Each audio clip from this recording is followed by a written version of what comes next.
You are listening to Ideas and Leaders podcast. I'm Elena Paweta, Executive Communication Coach and TEDx organizer. With each episode, I'll share with you communication tips and ideas from top business leaders to help you excel in your career.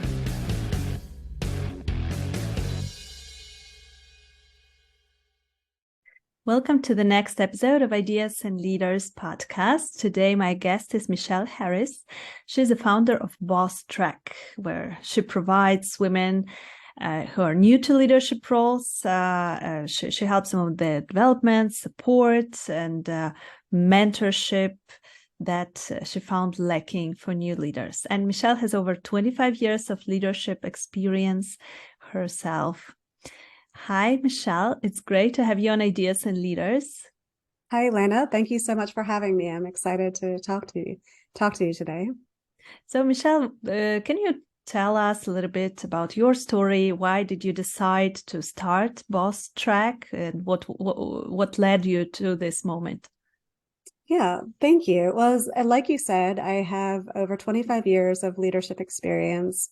Really, from the time I graduated from college, 6 months out, I was in a leadership position. And my career was finance and accounting, but my expertise was in people development and leading teams. So throughout my 25 years of leadership experience, I was in different positions where I was brought in specifically to grow and build teams in private equity backed, very fast paced, high growth environments. So when I decided that it was time for me to make a change and move out on my own, I thought about what it was that I wanted to do, and it really had to be something that I could give back. I felt that I was contributing something, and I looked back and said, well, what did I feel was missing when I was in corporate? Because we're primarily focused on corporate leaders, although we do have entrepreneurs that are part of our community and our courses. I looked and I said, well, there was always executive programs available. So if somebody was already a leader higher up and was looking to move into like the C-suite or like a vice president role, there were tons of executive programs available. But when you really reached out to see what you could provide to new leaders, there really wasn't a whole lot. You could send them to maybe like a 1 or 2 day program, or you could hire a consultant in to develop something kind of more geared towards your company, but there was nothing kind of in between. So I really felt that it was something that was needed, and developed we have an 8-week program that really helps new leaders move into their role. And then we provide an online support and mentorship after that to kind of keep them engaged and keep them working to implement everything that they've learned in the program. So that really was it. I've been enjoying it. We've been building it for a little over a year now, and we're excited about the possibilities. And we're really excited because when we talk to experienced women leaders,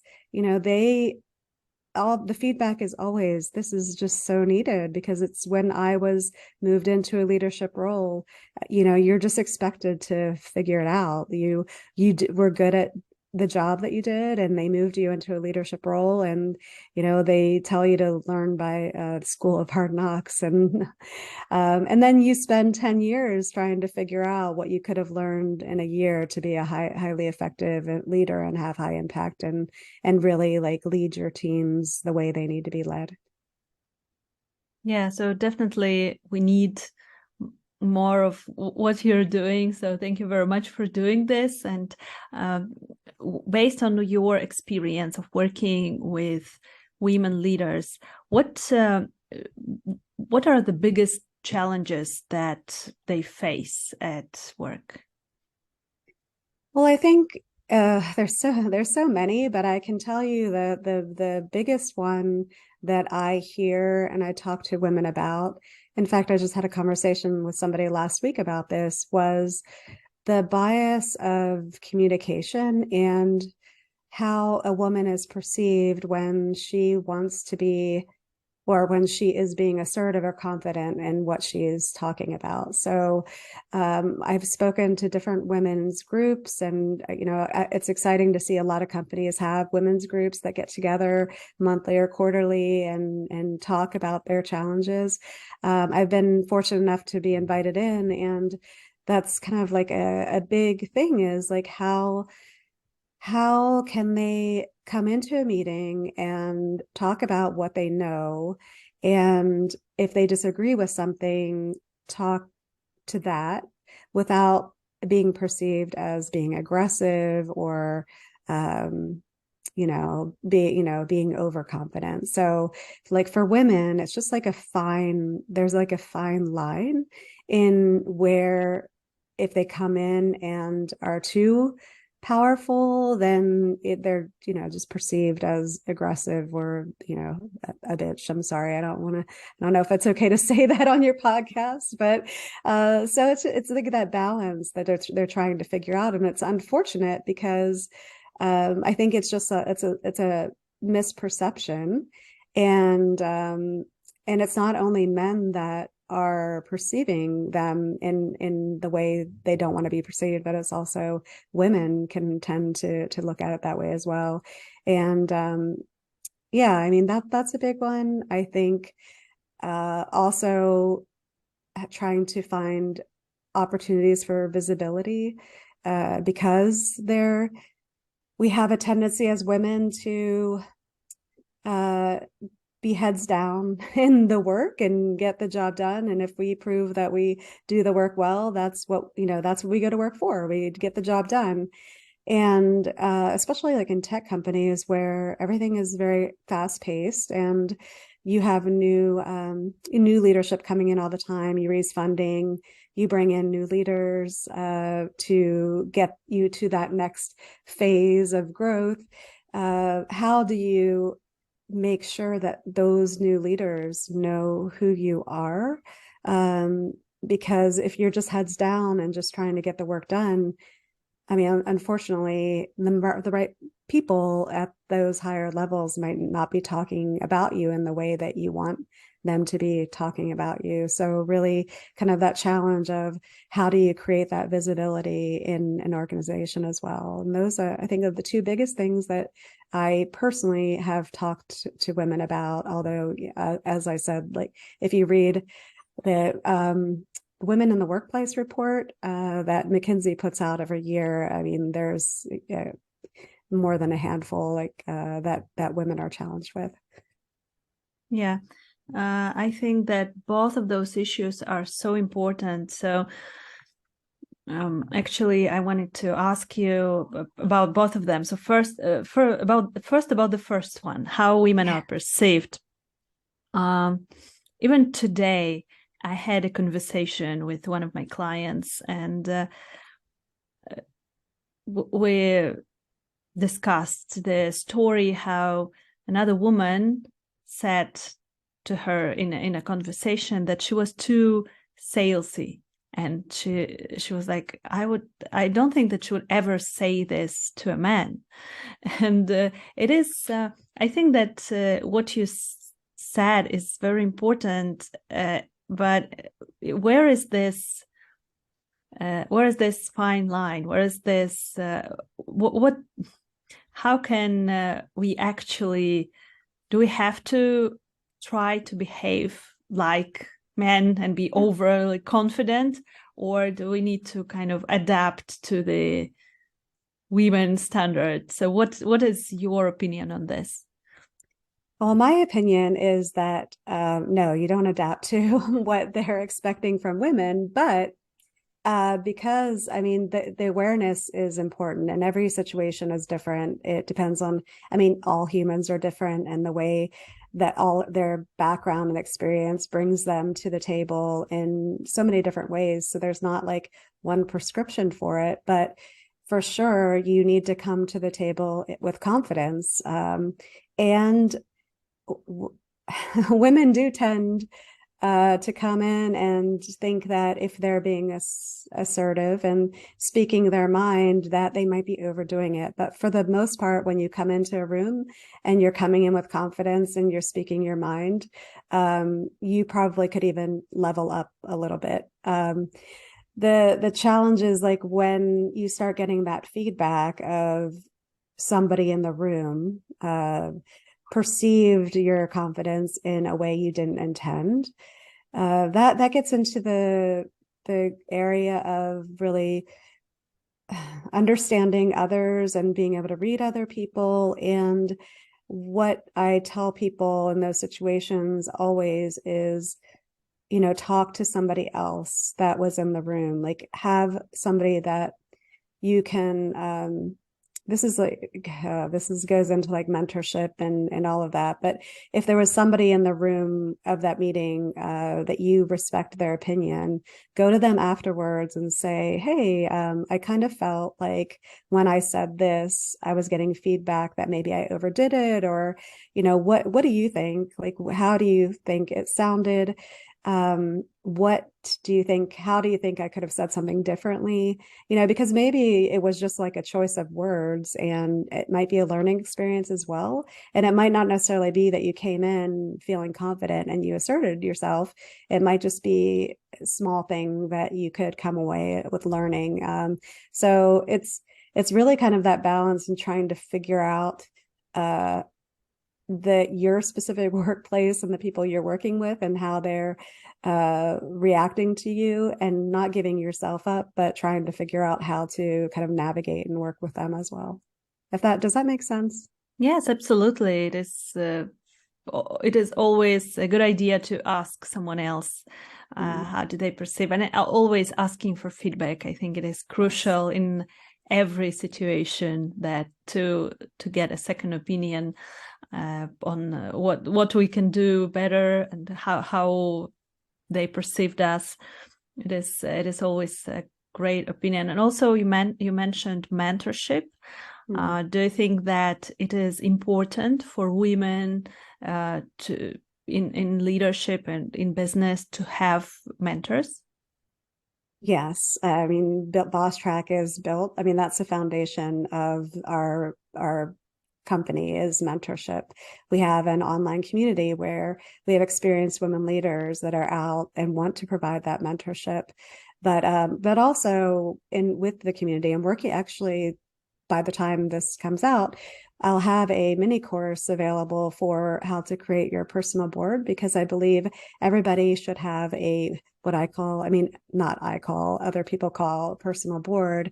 And that really needs to include a mentor, a sponsor, a coach, your hype squad. And I think that there's a saying, I think it was Jim Rohn, like you are the average of the 5 people you surround yourself with. And I know I'm not saying that exactly right, but in your career, if you're really driven to accelerate your career growth and really live to your full potential, you really need to surround yourself with those people that are going to elevate you. And mentorship and sponsorship, and of course, the Hype Squad is very important.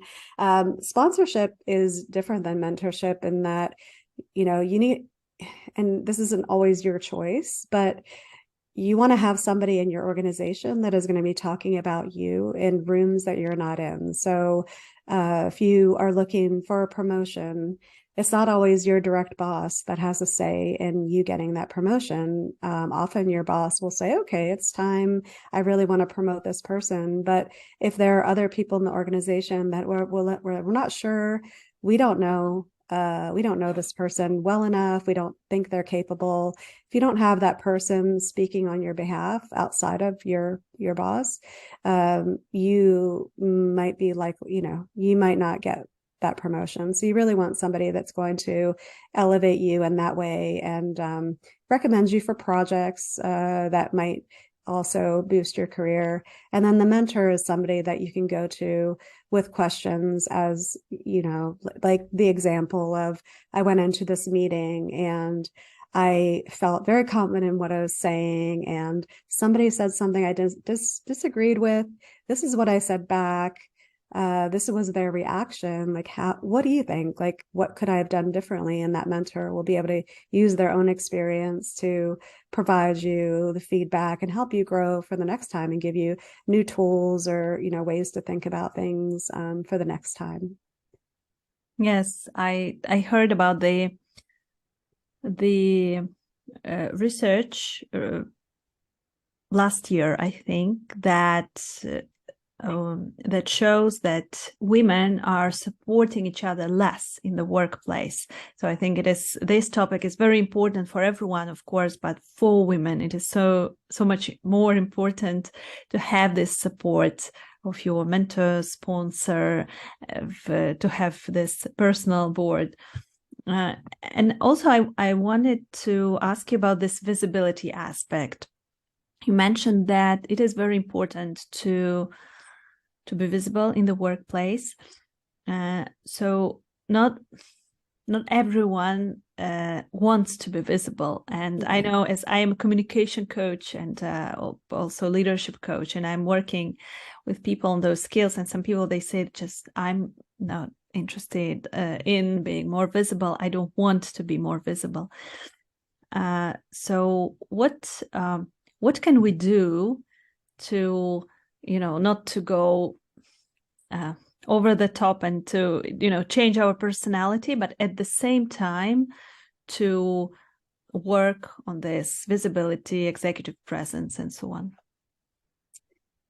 Yeah, that's a good question, because you do have to want to do it. But at the same time, I think a lot of people do take it more steps about, beyond than what they really need to do. I mean, really, it could be as small as making sure you're going to, I don't know, social hours. I mean, that could look so different nowadays with work from home and things being virtual. But making sure when you're attending those that you do engage yourself. You want people to, I mean, sometimes it's just people hearing your voice. Like, you said something and now all of a sudden somebody in that meeting or somebody in that at that event knows actually who you are. And it doesn't necessarily even need to be that they need to know that you're smart in this particular role. Business is all about relationships, and sometimes just by somebody knowing who you are, then let's go back to the example of a tech company where a new management team comes in because that company is ready to get prepared to be public or something, and then they're asking the levels down, like the VPs, like, well, tell me about your people.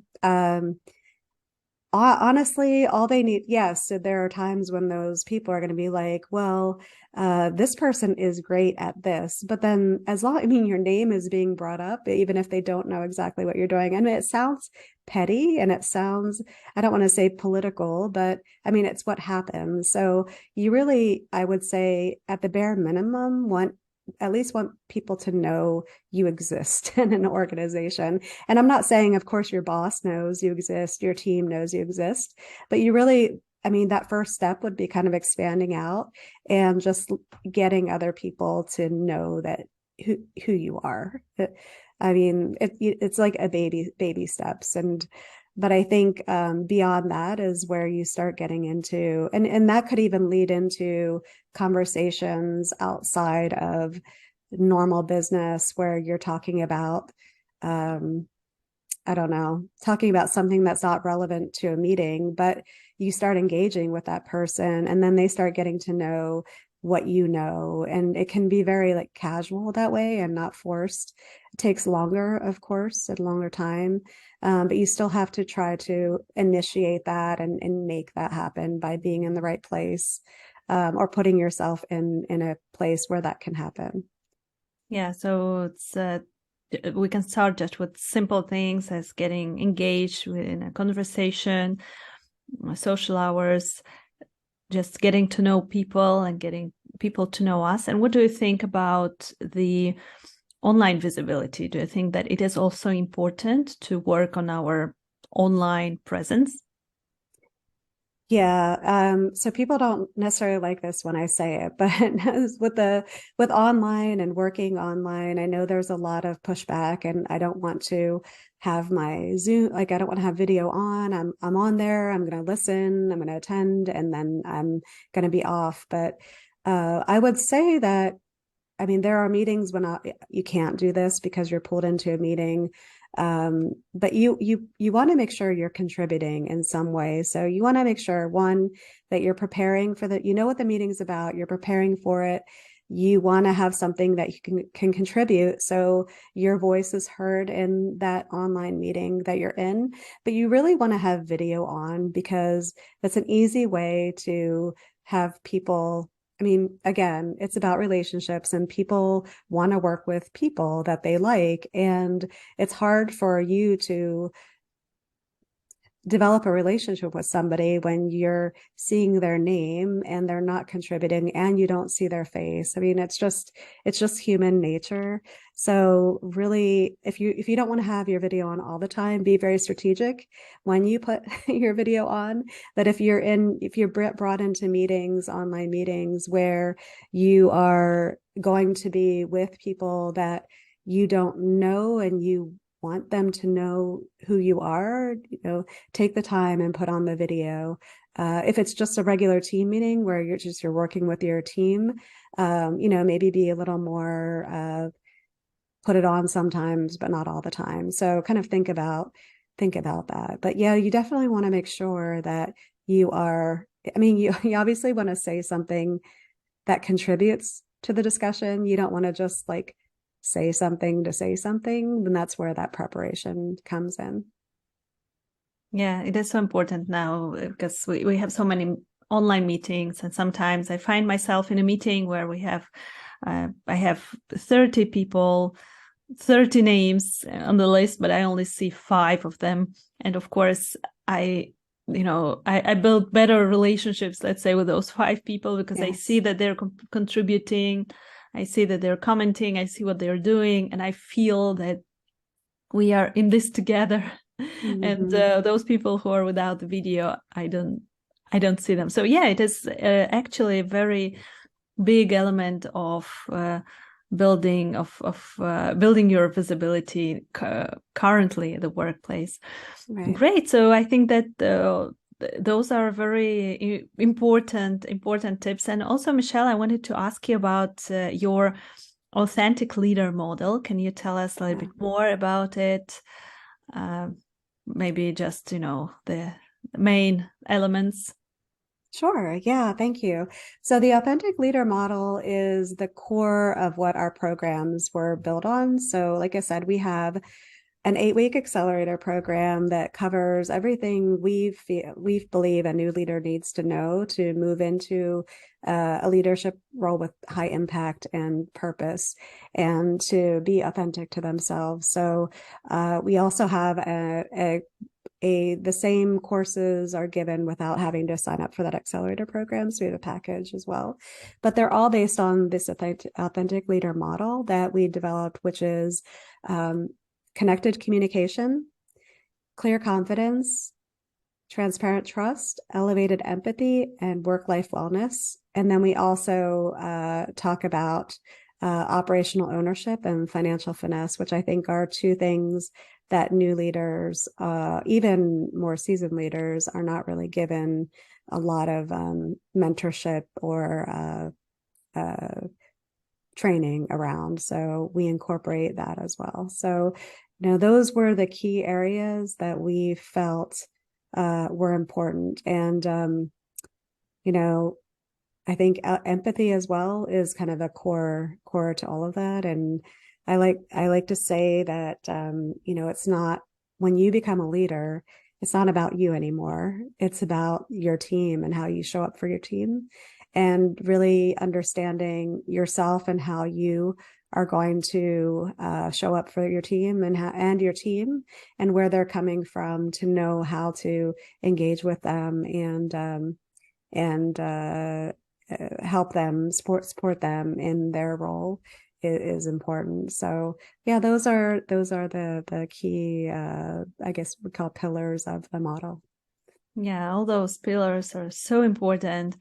I was interested in this wellness element, and I Yes. wanted to ask you, so what do you teach in this element? Why wellness is connected with your effectiveness as a leader? Yeah, it's pretty basic. It goes back to even what you tell parents, like a mother.